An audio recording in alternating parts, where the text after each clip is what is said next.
Watch this. No way!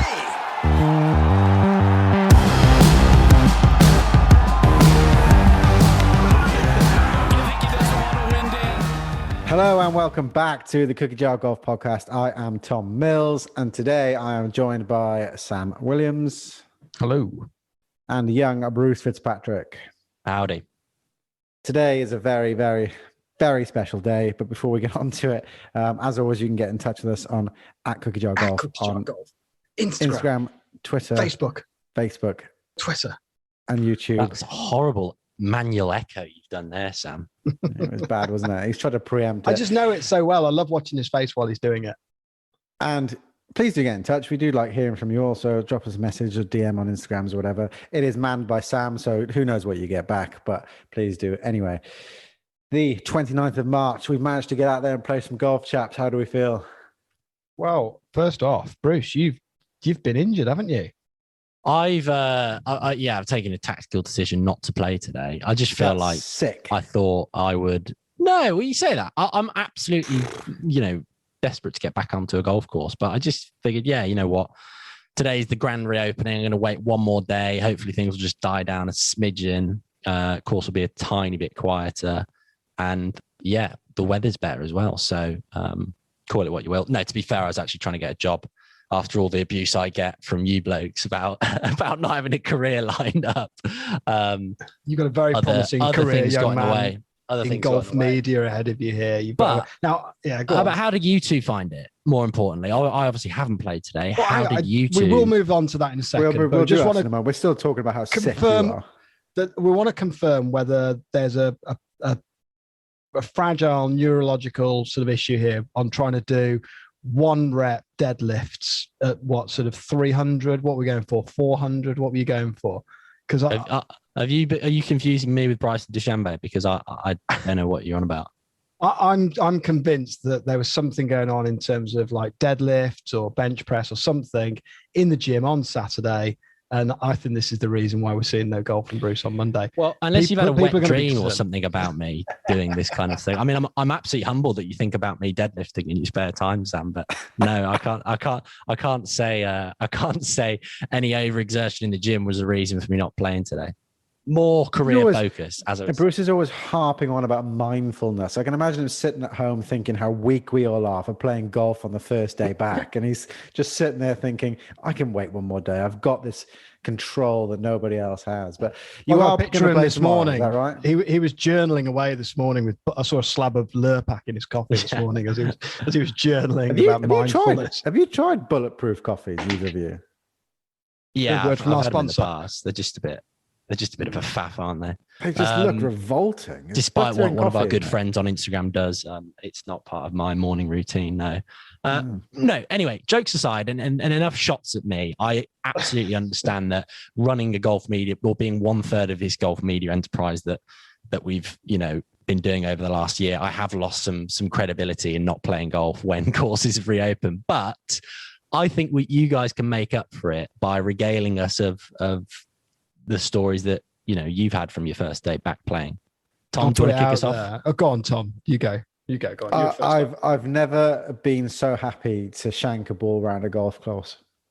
Honestly, I was shanking with a smile on my face. I was just did not care today because just getting back out there. I mean, it's such a small thing, isn't it? It's walking out on some grass and hitting a ball and counting your shots and counting too many to be impressed with, but still had literally the best time. And I think in the last few months, it's been tough, and I think I found I've been sort of mentally frail, and I've just been sort of frayed around the edges a bit. And I came off the golf course today and I just felt happy. Like I'd played like rejuvenated, wanker, but I just felt happy. It felt good to be out there. That's why we do it, isn't it? Lots to work on, which is good. You've got the feeling to come, Bruce, but I mean, it was, I didn't actually think how much I'd missed golf until I came off the golf course, and I was like, wow, that's made me appreciate golf in a different light today. And it's a combination of a number of things. For our American listeners, the clocks change, so that means all of a sudden we go from pretty much dark nights at 5:30ish to 7:38. Sun was out, temperatures warmer, all of a sudden you could spend time with someone that you don't live in a house with, which was an incredible experience. Not that I don't love my wife to bits. And it was just like, genuinely couldn't give a shit what I scored. Couldn't cared. But you did tell us what you scored, didn't you? I did. I did.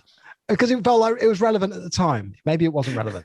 However, I didn't care what I scored. And maybe that was why. I mean, I was actually really happy with how I scored. And I can pretend I don't care how I scored. But the fact I played really well and I was about shot 11 level pars, pars. something, give or take. 3 birdies, 3 bogeys, something like that. Yeah. And it was all very tidy It's stuff. so easy to say, isn't it? Didn't get the flat stick rolling all day. And the nonchalance really adds to it. But no, it was it was unbelievable how good it was. I think it was a combination of all those factors and time away. It does make you appreciate the game in a completely different way, I thought. So, long may it continue. So hopefully the form continues in that vein, because you boys are going to have to watch out if I keep hitting the ball like that. You started well, started strong. As you said on the WhatsApp, actually, it's amazing what no expectations can do for your golf game, really, isn't it? It is, though, seriously. Yeah. I haven't even done any practice swings in the garden. It's not like the summer lockdown where we're hitting balls in our garden all the time. I think everyone's kind of switched off from the sport for 3 months. So you just had like a few sort of whiffs at the ball before you get going, and then I think no expectation. Yeah, make a good pass at the ball, like I like to say. So good, and so many people all up and down the country now feeling like that, which is I think that's a pretty marvelous thing. I mean, I've had non-golfing friends say, I bet you're out playing golf today. And obviously, I was very sheepish when I said, trying to lift the house at the weekend, love. I've done my back in. Sadly, I'm not. But it was just cool that, a lot of non-golfers are aware of courses open back up. I guess outdoor sport in general, obviously, is back on the cards now. But yeah, just amazing to think that you'd have never thought that we'd be in this situation where we couldn't actually go out and play golf. But we certainly appreciate it a lot more now. It's absolutely mad. It's strange to think that in the last few months that we've been through, that you could now, I could say, I'm going to go play golf tomorrow. I don't have to. I could just go to the golf course and play golf. It's not like it's something you've taken for granted so much that you can just wander down the street. And I got back at home and my wife today was like, "Oh, we should go do something. Let's go do something." And I said, "Yeah, cool. Golf's open. We can do whatever we want." Actually, no, you can't do anything because it's only outdoor sport. We can't go to the shops. Can't have a meal. Can't play golf again. But I can play golf, so I'm happy. But you've got to wait a month or so. But it is just good for the soul, and we're in massive danger here of drifting into sort of Eric Anders Lang territory here, where we're sort of in some sort of spiritual debate about the game. But it is. It was genuinely good for the soul. I was like, this is sorted me out a treat now. So I hope I feel the same tomorrow when I go and hit some quick hooks. I hope that back feels okay. I mean, from the picture you sent me, it looked like your technique was all wrong on the deadlift. Bravo for the number of discs we had on the bell. Anyway, this is the weirdest non-joke ever. Right. Let's move on to the WGC, the real item of business. Okay, so I don't know who's going to lead us through this match play debacle, but initially, Sorry, ask the question. What I was just going to say, full disclaimer, I was going to sit down and watch it, and then I decided to go over and watch paint dry in the garage instead. So are you not a match play boy? No, the final day, I should say. Actually, I quite enjoyed the early rounds, but the pace of play on that final day, I know it's been overdone to death, but it was dreadful, wasn't it? Like the amount of time, and I could feel for, I understand that Scheffler obviously in a pretty momentous position, really. Horschel, fair enough, he's won the FedEx Cup, he's been on the biggest stage before, and Scheffler, was right there and understandably quite concerned by it. But I just thought like it was a joke how long they were taking. Do you think so? First of all, let's rewind a little bit. TV hates match play. That's just a fact of life because of the way that it whittles down to basically 2 rounds of golf on the last day and the afternoon of the last day. It's not good for TV. It doesn't work. Do you think that slow play is just like a normal how they play golf, but because you can't cut away to other things and other things that are going on that you're just noticing it more, or do you think that was just genuinely a horrendously slow round of golf?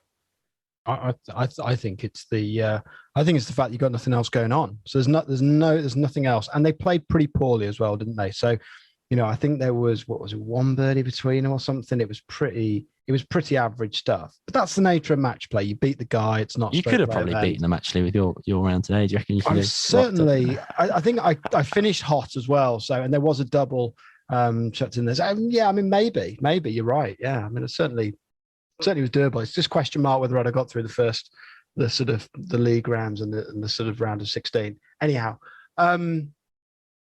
there wasn't much to celebrate in the golf, is there? Let's face it.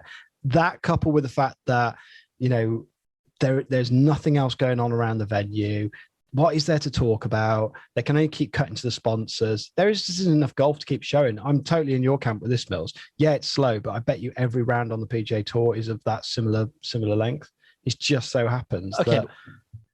Did someone say they clocked like the Scheffler Kuchar match that was out second on Sunday that had lost a hole or two, and they were going at a glacial pace, to use your phrase, Sam. I get it. They've got nothing else to cut away from. But I don't know. I just think we talk, pros talk all the time about, growing the game and whether the distance report is just a load of self-important guff. And it's like, well, if you're out there taking that long over it, it's really not a good example to set, I don't think. Okay, it's windy, but maybe it's just because I get, as you say, match play doesn't go well with TV, but it's great that there is a match play event, because that in many ways was like the traditional form of the sport. That was almost the purest form of golf. Now, you could debate whether that's the case now. It probably isn't, certainly in the professional game, but that is still a nice kind of relic of the amateur era.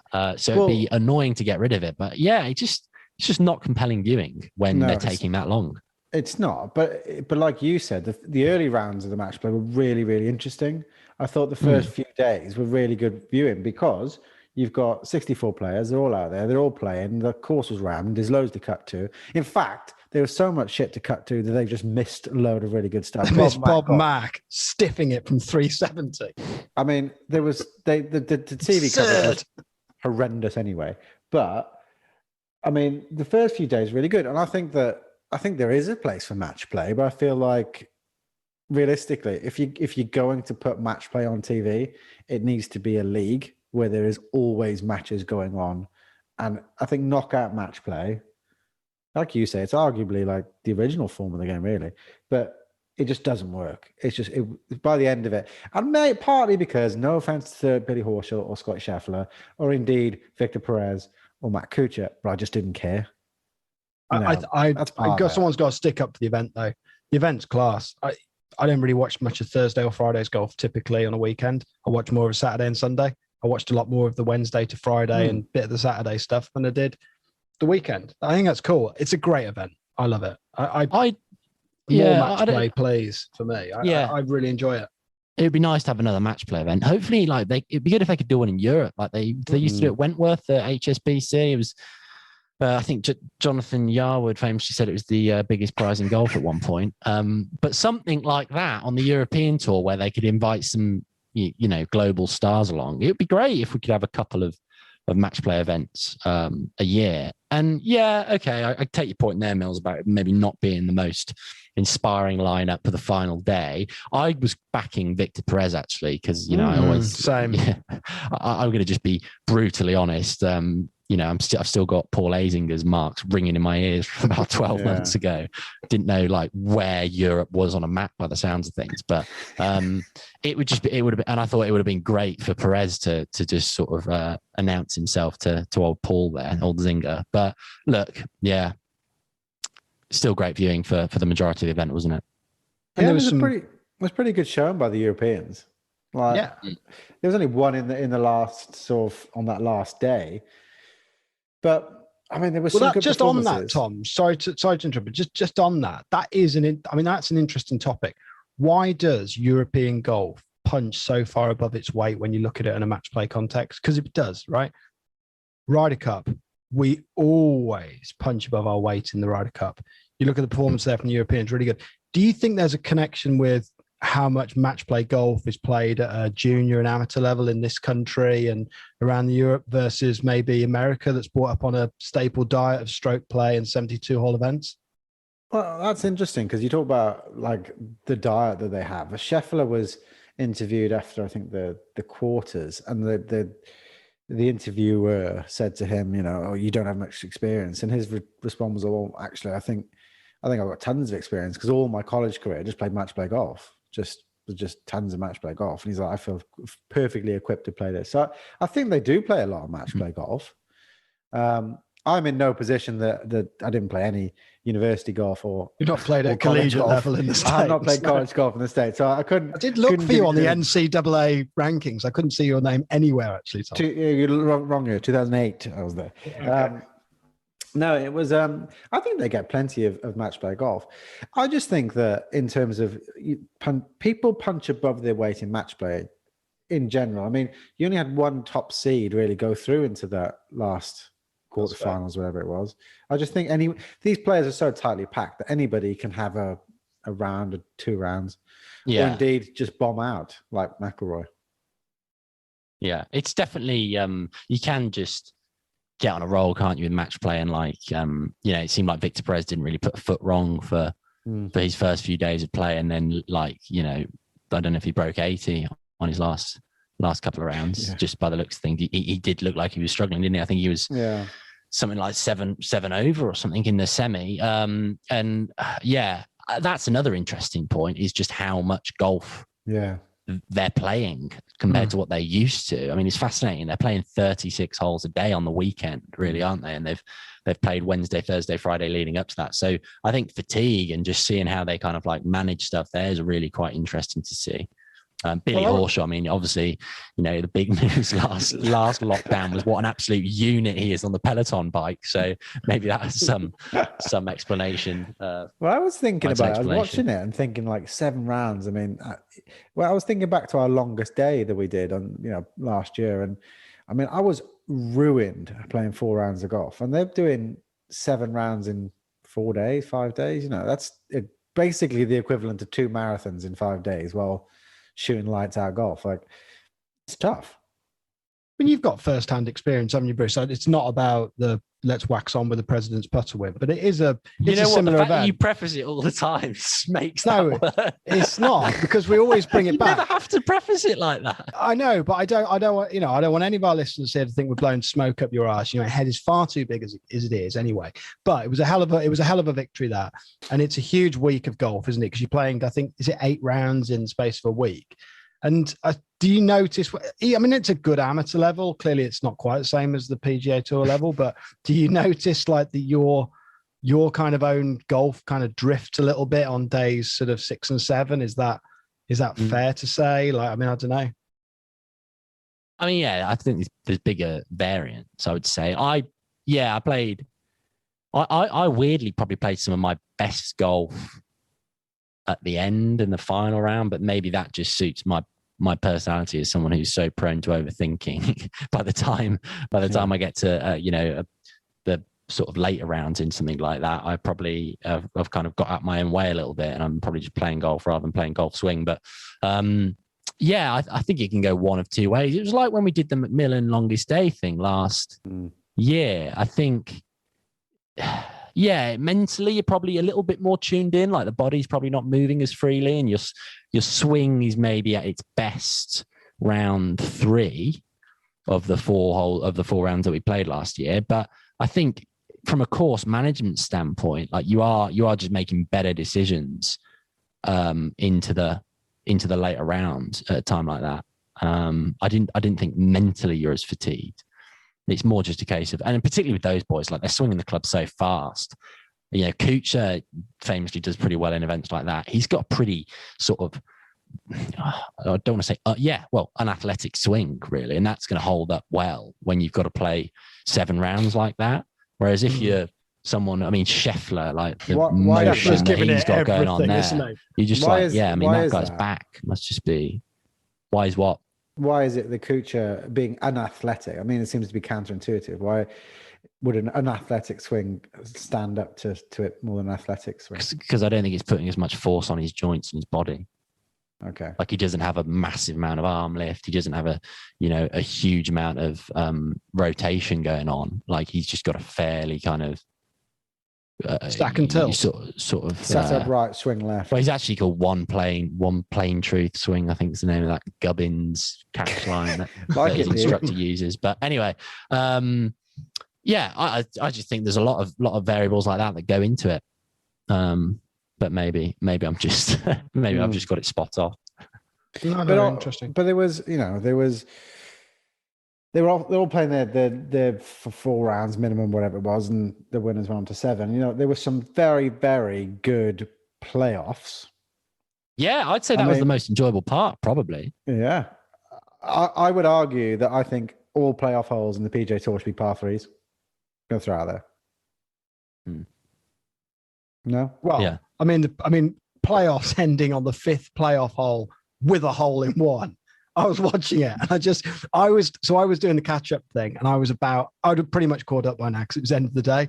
So I was like 1 minute off the sort of like broadcast level, and I got one from Bruce on the WhatsApp just going, "What the fuck, Sergio?" And I thought, right, what's going on here? So I've got to watch this next shot. He jammed the thing in.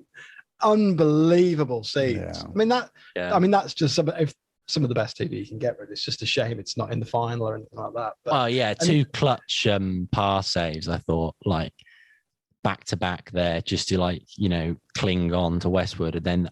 I mean, I don't know if he just deliberately teed the ball up about a foot away from that massive furry microphone and the sound that ball made on a 9-iron. I didn't know you could compress a 9-iron that with that much venom. And yeah, unbelievable scenes, wasn't it? I nearly spat my tea out when I saw that. But it's just exciting, bizarre. Isn't it? There's such bias in the coverage, and it's not about just going into the coverage here. But I had a little bet pre-tournament on Bob Mack, 90-1. I thought 90-1. This guy's bound to be a good match play golfer. I don't know where I dreamt that from, but I just assumed he was. At the same time, you dreamed about deadlifts. I was thinking about the deadlifts at the time, and you journaling with your butter coffee. And I was also, I don't know, anyone who listens to this pod regularly will know I'm a big fan of Bob Mack. So I just thought, do you know what? This is a good week for him. He's going to show some form here. And then he's playing against Adam Long in what was really one of the most important. It was a really clutch moment, that kind of closing straight. I saw no shots, and we've missed a 371-yard shot that's gone to about 2 foot. Absolutely insane. And yet the coverage never dips from other groups. But I think the only shot I saw from the whole match was Long putting it into the water on, is it the 11th or 12th? The one that there was obviously a tricked up pin. I was like, what the fuck's going on? It seems bananas because you can't imagine that there's not cameras there, they're not moving the cameras around, are they? There's just cameras in every hole. So I don't know why they chose to do what they did. Tommy Fleetwood had a hole in one on the par 4, on the par 3 fourth, I think, in one of his rounds. And for ages they were digging it around, going, I don't know if we've got footage. We'll see if we've got footage. We'll try and dig some out. It's like, it's just staple stuff, guys. Like they've got shot tracers on it. On every shot, they've got shot tracers, so you can see. Well, they've got 2 TrackMan on every tee box. That's like a significant amount of money on every tee box. It's one massive thing as well, just in the background. It's like if you're spending that on your favorite shot tracer technology, Sam, they should at the very least get some basic camera work out there as well, shouldn't they? So we've agreed match play works well. I think that's kind of, we're in agreement on that point. A few comments into us this week on the DMs. The group format, how does that work for you? I like the group format. I liked the league. I think it kind of, I like the way that it's in, I imagine, I think I'm going more and more for this World League thing. I think I am. I think I'd like to see match play in the league format. World League. What is that? Yeah, the Premier. The most unwoke comment I've ever heard on this. I think I am. I think we should go for the World League. See that? No, I think get it away from the US. Just spread it around a bit more. I like the match play. The group. There was plenty of matches going on. You could engage with it. It works. made good TV on Friday, didn't it? But it is just literally to protect the world's best players that are all seeded in that thing. Can I just make a very, my usual kind of one or two ignorant remarks I make every pod? Does anyone understand the whole ranking system and how people get in? Like, am I right in thinking it's top 50 world rankings get into WGC events? The only reason I ask is because Antoine Rosner and Andy Sullivan, I just didn't expect to be there. So Antoine Sullivan was a huge anomaly in the field for me. That must have been his like Hanbury Manor win or whatever we had in the England league. He was 60 I saw him and I saw 60 Sullivan on a second in the leaderboard. world. I was like, surely Andy Sullivan's not playing that. And you're right, I've just checked. And I think when he went into the event, he was even higher ranked than that, which is absolutely I don't mean mad. that to be critical. I'm not having a go at questioning. Andy Sullivan. I was genuinely shocked that he is near top 50 in the world status. Absolutely. I was floored by the whole thing. I was like, I don't understand whether he's just turned up at the event, was never ever exempt for the event, and they've just had to let him play because it'd been rude to send him home. Like, yeah, we'll just squeeze you into a group here or something. It's the most bizarre. I don't know anything about Rosner. I mean, we're looking like hideously ill-informed podcast hosts here, but I don't know anything about him at all. A couple of other honourable mentions. Bryson DeChambeau hit his weekly top, did he? Again, or maybe a couple of those. Yeah, I know. He definitely there's an hit one on the unbelievable 10. camera angle, isn't there, from a fan or something that was doing the rounds on social media. ended up behind the fan's heel or something like that, didn't it? Did he top it into a tree left and it ricocheted and went? Oh, unbelievable! Unbelievable. I wish I could have the sort of nonchalance that he had when he was asked about it. He was like, "Yeah, I'm literally trying to drive par fours out here. I don't mind if I hit the odd top." I mean, the two they're not mutually exclusive, Bryce. It's not like an either or situation here. Anyhow, there was lots of entertainment from the event. Just to jump back on Bruce's point there about world ranking points, here's an interesting one for you. Bob Mack finished, I think they categorize it as 9th, like tied 9th, which is just outside the quarters or whatever it was. So top 8. What do you think that does to his world ranking points? That will be positive for sure. Yeah. So that's, he was something like 45th in the world. Was he going in? Something around that mark? 44th going in. So I'm guessing that's stuck him up to about 38, maybe? Unchanged. Unbelievable, isn't it? That's crazy. He's kind of knocked out the world number 1 in the group stages and doesn't have an altered world ranking for it. That's an odd one, isn't it? Get Peter Dawson on the line. Ask him about the OWGR. Is he responsible for it? I believe he's the chairman of it. Yeah. Just throw it out there. Just whatever this one is. Just while we're at it, let's talk a bit about course. What do we think about the course? Good fun. Looks good. Look good. Yeah. What's the expression? You've got all the kind of jargon in the course architecture nomenclature down, haven't you, Sam? Is it heroic golf holes? Nomenclature. It's nomenclature. Nomenclature is now the most highfalutin word we've ever had on the podcast. Congratulations! It's true. I think that's he's been studying today, use of it though. I know. But anyway, when you put the thesaurus away, what's the question? Heroic golf holes. Is that what you call it? So there's some heroic holes there. I think so. It's match play golf, isn't it? Great back nine, brilliant back nine, isn't it? I think for match play, it's interesting. Did you think that the course didn't look up to usual US standards? What does that mean? It looked a bit rough and ready. We're all a big fan of the firm and fast, the browns, the burnt out fairways, but it just looked a bit knackered. Do you not think it looked a bit messy? It's all right. Perhaps you just don't notice it because there's usually fans everywhere. But I was just looking at it, just think this isn't how the US usually presents its golf courses. Texas has had some, though. Yeah, they've had some pretty ropey weather of late, haven't they? Funny weather. Bermuda doesn't grow unless it's like 100 degrees, does it? So I think there's all of that sort of stuff going on. Sam's an agronomist as well. Yeah, but I think I'm pretty sure. If there's any agronomists that listen to this pod, please don't correct me on this. But if I am right, please do get in touch. I'm pretty sure something like that. Long and short of it, I think the course is pretty cool. It looks quite good fun. It doesn't look too long. There's lots of makeable par fives and fours and stuff. I'm sure it's a pretty good fun course to play. It looks a damn sight better than some of the flat stuff they play out in Florida, for my money anyway. But yeah, I'd agree with that. Austin Country Club, is that right? Yeah. Austin Country Club, Pete Dye got plenty of mentions throughout the year. He's really the hero of the PGA Tour, isn't he now, Pete Dye? And also, quite interestingly, apparently Austin's becoming the new San Francisco Silicon Valley area. So there you go, attracting a lot of millennials who don't want to pay massive taxes, apparently. So there you go. There's a little geographic side note in there. I've been looking at houses, have you, Bruce? Yeah. Trying to wean myself off golf on the day that courses are open after 4 months. Yeah. Before we wrap up, next week, or this week, I should say, later this week, lead into the Masters, obviously, a few pros choose to play the week before. A lot of pros like to take time off and rest and, I don't know, go and play a practice round or whatever.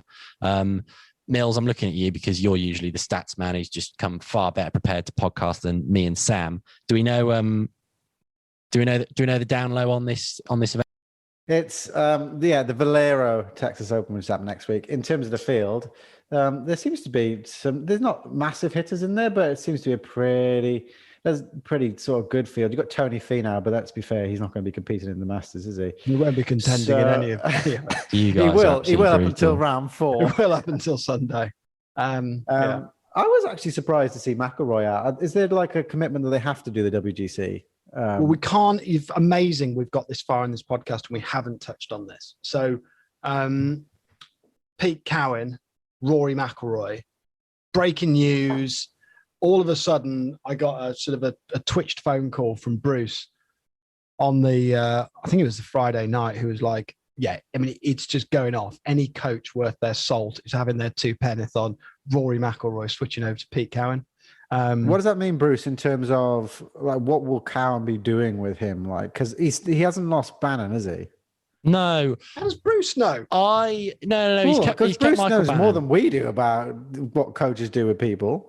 He's kept Michael Bannon by the sounds of things. That followed pretty quickly on the announcement that, he was taking Cowen on. I don't know where Butch fits in all of this, because obviously he was doing some work with Butch around about Augusta last November. So, I can't imagine he's got 3 people working on it. It makes sense that he's got someone else alongside Michael Bannon, because obviously with travel restrictions still in place, and I think, Michael Bannon's chosen to stay in Northern Ireland. He's not moving over to Florida, which is obviously where McIlroy is based. That kind of makes sense to have someone who travels around a bit more there as offering a second kind of pair of eyes. As for what Cowen offers, he's a pretty... What's he known for? He's a pretty technical coach, I think. Without wanting to contradict myself, he's also quite old school in the sense that, he's got huge tour experience, obviously the players he's worked with. But just to go back to Sam's point, this group on Facebook, Postmodern Golf, I mean, some of the vitriol there, they're obviously all just kind of giving their 2 penneth on this announcement. And essentially the argument was, well, Pete Cowen and Butch Harmon are, Hall of Fame teachers, so no one's ever going to criticize the work they're doing with McIlroy appropriately. And, we're all scientists in this group, or that's what a couple of people are saying. And this isn't the right way of going about it. And this is the problem I think fundamentally there is with golf instruction is whenever someone gets on like their sort of stall and starts saying, this is the way to play golf, like I've got the secret, you've just got to run away from them, because there are so many different ways of playing this game. And obviously Rory's got a very unique swing. It was just unbelievable. Yeah, as you say, Sam, it's just quite hilarious to see sort of this thread pop up in a group of 4,000 golf instructors, just all, swinging for the fences. There's on it. So much out there, and you listen to that. You look at you look at the number of swing coaches out there on Instagram or YouTube or wherever you want to look. It's everywhere. And then you put yourself in the shoes of an amateur golfer that's like into swing and wants to figure out whether it's like cure your slice or anything. Yeah, and it's like shit. There's so much opinion on this matter. Granted, some of it's based in fact, but the golf swing is invariably contradicted by fact in many respects as well, because there's always competing forces. It's just like, it's a pretty, from what you told me, and I had a little flick through some of it, it's a pretty shocking indictment of, the egos of some golf swing kind of experts, for want of a better term. Yeah, exactly. And anyone who wants to I don't know, just have a kind of chuckle at yes, the clash of golf instructors' egos, go and check out Postmodern Golf on Facebook. I mean, the clue is in the name, really, isn't it?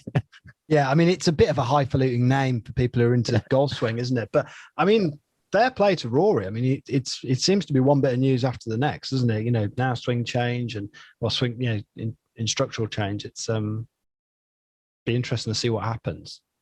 Everyone wants to see just looks. Yeah, everyone wants to see him. Get back to his best. And I think the reality is, with someone like him, he's always going to be a little bit streaky, and he's never that far away from just going absolutely ape shit and shooting 61, and then everyone's kind of, all the critics are silenced. That's kind of, we've seen him do that really not that long ago. I mean, was it the Canadian Open where he had like a 2, 3 or 4 shot lead going into the final round and then shot 61, lapped the field? It was like, right, okay. Yeah, maybe that's just the nature of it. It was just weird seeing him hit some, over the last few weeks, just seeing him hit some absolutely massive hooks at TPC and at the WGC. So the weird thing about like Rory is like, he's obviously been playing some pretty poor golf from his standards and stuff, and everybody wants him to complete the Grand Slam. He's like 5th favorite for the Masters. He hasn't put 2 rounds together in about 3 months, and he's like 5th favorite. It's absolutely ridiculous. Not quite right, has it? 2 rounds. He hasn't put 2 rounds together, and that's not quite factually right. He's not at the top of the field, is he? He doesn't look clinical, Rory, but I mean, he came second in the Dubai Desert Classic and was right him out 3 of your groups peril away. There. Yeah, I think. No, I'm just saying that, like, in terms of, I mean, often these betting companies know more than most, because that's how they make their money. But like, would you put money on him at 12 to 1, 5th favorite? Maybe we can bring some insight to our listeners about gambling odds and why he's 5th. Maybe you can put that question to a guest on the pod in due course. Okay. Wink, and on that note, wink. There's something very exciing coming up. When I wink, I look like I've had a stroke. It's really weird. It's also a podcast, so no one can see it. Perhaps I'll just use that as the teaser. So do keep your ears peeled for future podcasts. We are going to keep your ears peeled. Oh wow, I've never heard that. Could you do that? Yeah. Incredible, shocking, absolutely shocking. Keep your ears peeled. I think the excitement of playing golf has got to without a shadow of a doubt. Look, lads, that one out. I'm not going to edit it out. I'm a tired young man. Please keep your ears peeled for the future. This podcast is going to go down the pan. We are releasing some good podcasts coming up soon. So if you want to get in touch, please do on @CookieJarGolf. And until then, we will see you next time. Bye-bye. Watch Adios. this.